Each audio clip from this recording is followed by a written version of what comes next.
Hi, I'm Narelle. Hi, I'm Renee. And together, we are the Shine Counsel.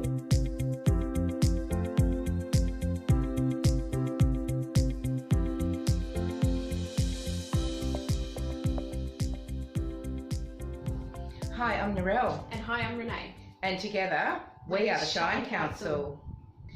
So Renee, tell us a bit about yourself. Okay, so I'm Renee McDonald and I'm from the New South Wales South Coast in Austin there. And I'm a counsellor, coach and psychotherapist, and I have about 15 years of experience, and I work in a number of different roles throughout the community in counselling. Great, yeah. Great. And do you want to share with our viewers a little bit of your backstory at this stage?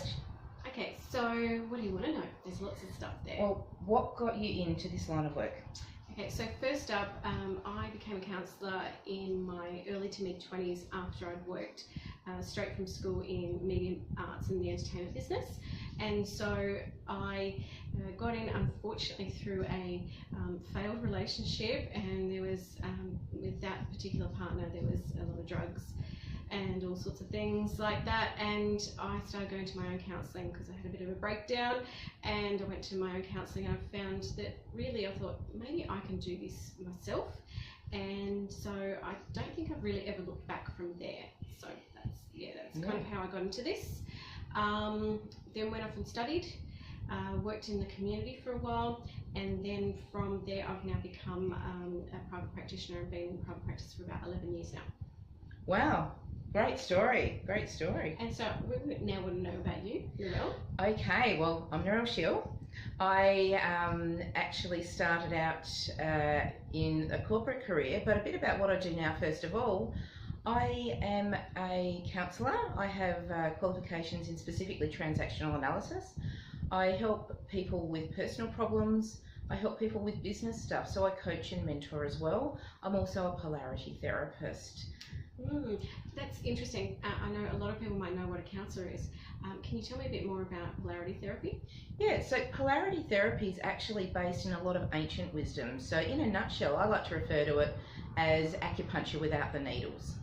Okay, so do you put pressure on the skin like acupressure? How does it kind of work? Yep, so if you come and have a polarity therapy session, polarity actually encompasses bodywork, it encompasses yoga, diet and counselling, so it's very comprehensive, but often it's known for the bodywork side of it. So you don't need to get undressed like you would in massage, although I used to be a massage therapist, but it is hands-on, so there is physical touch involved, and we work with the points on the body that help release blockages in energy flow, similarly to what an acupuncturist might use needles. We use our hands to do.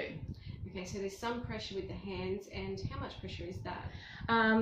It depends on the therapist and what's needed for the client, but nothing that I would expect should ever be particularly painful, because I believe if it's painful, it's setting off the nervous system into a fight and flight response, which is sort of counterproductive to why you're coming for the session in the first place. So it's gentle touch, and as much as the client might need. Yeah, absolutely. That would be a great way to sum it up. Okay, and so just a little bit more about yourself. What is your, where are you based? I know I mentioned I might be from New South Wales and the South Coast, but tell me a bit of that. Okay, so I'm in Balgowlah Beach in North Queensland, a little bit north of Townsville. So I work with clients in person, but I also work with them online, as you do too, Renee. So I have clients from around the world.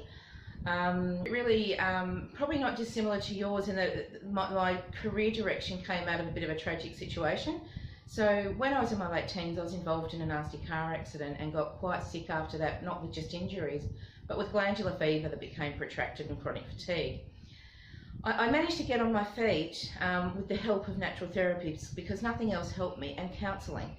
And as I progressed through my corporate career, I sort of felt a yearning to go and study more of those complementary therapies that I'd experienced. So I became a massage and polarity therapist first of all. And then as I worked with people, I found they started telling me lots of stuff, and that I really needed to do some counselling studies. So I then undertook those as well. So that's how I got to be a counsellor. Okay, excellent. And you also do coaching, as do I. So what kind of coaching do you do? Predominantly in business, because I've had that corporate career. I utilise a lot of the skills I've learnt in counselling to coach people through some of their business type of problems, or really here and now problems if they're more personal based. Yeah, and I'm similar because of my business background, as well as my work as a clinical supervisor and mentor, and previously I worked as a counselling unit manager, so I've kind of had a lot of experience supervising and managing people, and so I've often gone into business coaching or life coaching for those who work in business. Yeah, and it's a really, really useful modality, I find, for you know, quicker fix problems, so that don't need long-term counselling or therapy. Yeah, the targeted problem that might be like, you know, should I change careers or not, or how can I manage my staff better, or that kind of a thing. Yeah, fantastic.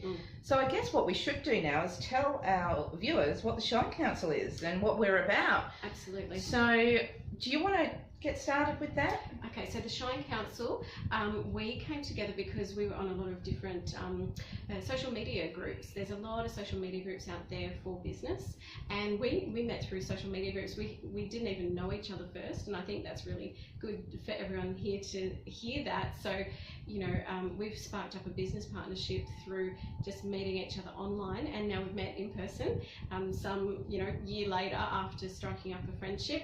And we've found what is missing is acceptance, both in society and throughout the world in general, but particularly across Australia. We can see it with lots of different things happening, whether it's the same-sex marriage plebiscite, whether it's accepting different ways of treatment, accepting that someone might not necessarily fit in the box.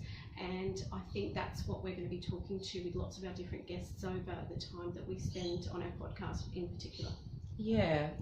And we were talking earlier today, Renee, about some of the non-acceptance stuff that we've both personally experienced. Yep. And we know from talking to our clients that often what drives people to counselling and seeking help is non-acceptance or the price you have to pay to be accepted. Yep. Yeah, so one of our mottos is to be the light beyond the tribe. Yep. Yeah. We've got a new hashtag, Be the Light Beyond the Tribe, and we've started to use that across Instagram and Twitter, for example. Yeah, absolutely. Yeah. So in terms of how we want to bring this to you, we're really interested in your ideas and your stories that might speak to what you've gone through to be accepted, or how not being accepted affected you. Yeah. And one of our other hashtags is we're the anti-tribe, yeah. Because we're really interested in being inclusive of all people, regardless of who they are, for what they bring, not because they're fat, they're skinny, they're male, they're female, they're tall, they're short, or whatever else it might be that differentiates, but actually accepting people for who they are. I feel like I need to talk to that right now, because as you can see, I'm a little bit on the petite side, and growing up I suffered from a lot of bullies over the years, and I think that's my point of difference. I understand difference in a different kind of way, and often my clients might stand up next to me, oh gosh, you're short, and that's just an interesting point of difference, where perhaps I might have that little bit of a different point of compassion for people who come from a different background, and I think that's a point of connection rather than a point of disconnection. And how about yourself, Narelle? Yeah, so back in my days at high school, I was actually the sensitive, shy, introverted musician. You know, often what's called the artist personality type. And back in the 1980s, when I was in high school, I was listening to and playing jazz. My favourite artist was Vince Jones, not The Cure.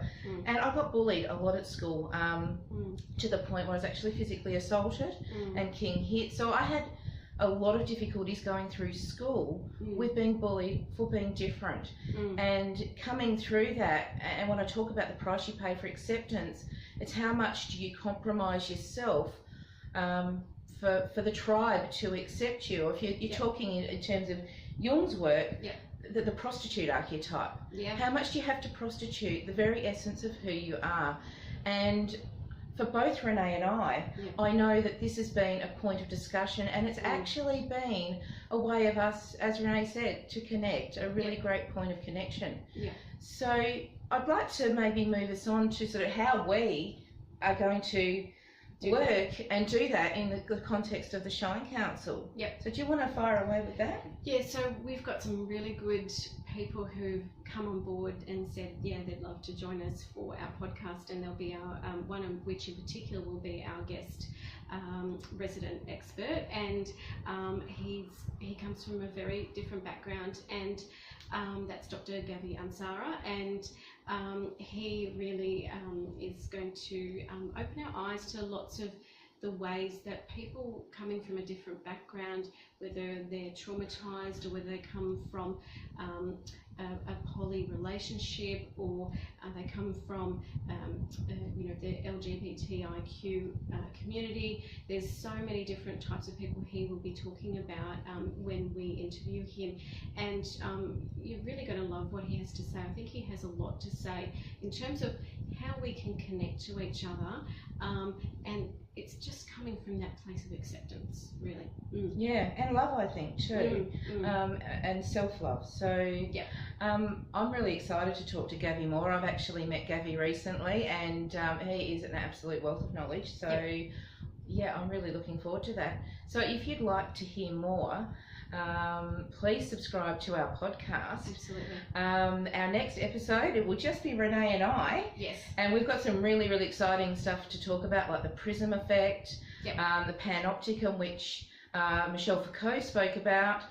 And I don't want to sound really academic here, but if anyone remembers the Pink Floyd album with the light coming in and coming out at different angles, that's the sort of effect we're seeing in social media. So people enter social media shining their light, but how it comes out the other end is not necessarily how it went in.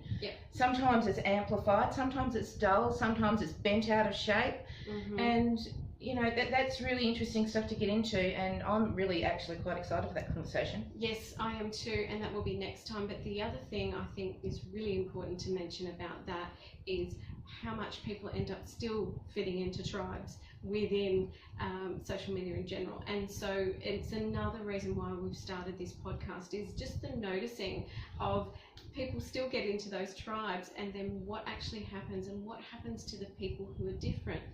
And what happens is sometimes then, they have to choose to leave the tribe because they don't fit in again, and they have to then choose another tribe. And I guess we're talking to, well, how can we connect without being tribe-like? That's what we're talking to. Yeah. So I think a lot of tribes have a very set narrative. So our aim is for us not to set the narrative for you, but for the narrative to actually be all-inclusive. Absolutely, and we can see that through a lot of pluralist thought. When you look at university studies in sociology, where it might be talking to, everyone to be very, accepting and inclusive, and we talk about that in community services work when I've worked in the community services field. But at the same time, some people would argue, too much pluralism is not a good thing. So we're going to talk to, how about we look at more acceptance than actually necessarily needing to just fit in and be all the same. Yeah, fantastic. So I think it's a wrap for today. Yep, absolutely. If you're interested in finding us, you can find us at www.theshinecouncil.com, or on Facebook at facebook.com/The Shine Council. We are also setting up a group on LinkedIn, the Shine Council Centre for Connection, and we'd love for you to join us over there and join the conversation and help change that narrative around acceptance and connection. Absolutely. So thanks everyone for listening today, and it'd be great to hear from you. And we're on Instagram as well. Yes, I've set up an Instagram account for us at the Shine Council. We've even got now our LinkedIn business page, the Shine Council. So there's lots of different places there where you can find us, and feel free to pop us a line. So thanks for listening. Thank you. See you next time. Bye guys.